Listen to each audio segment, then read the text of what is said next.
মাম্মাম তুই এতটা দুষ্টু কেন রে? হ্যাঁ, সেই মাথা নাড়া দাদুটা সব মাথার চুল ছিঁড়ে মুন্ডুটাকে বেঁকিয়ে পায়ের মধ্যে নিয়ে ঘুরাচ্ছে। কতটা ডেঞ্জারাস বাচ্চা তুই। কি রে এই মাম্মাম, এই মাম্মা, যা দাদুটার মাথার সব চুল ছিঁড়ে ফেললি? দাদুটা কান্না করছে তো। দেখি দেখি দেখি কি অবস্থা করেছিস, দেখি একবার, দেখি দেখি দেখি একবার দেখি। মা,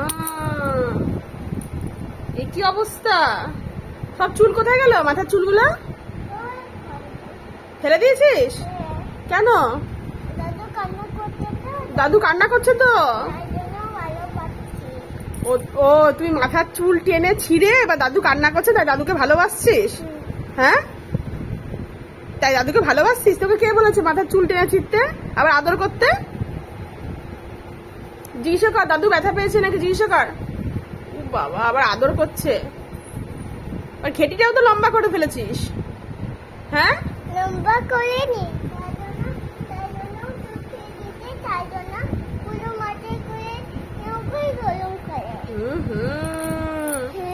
কি অবস্থা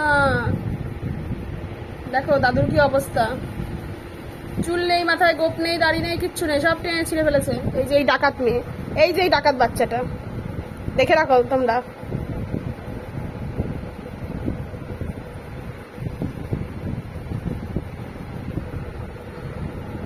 এই গুন্ডি, এই গুন্ডি, এই এই আর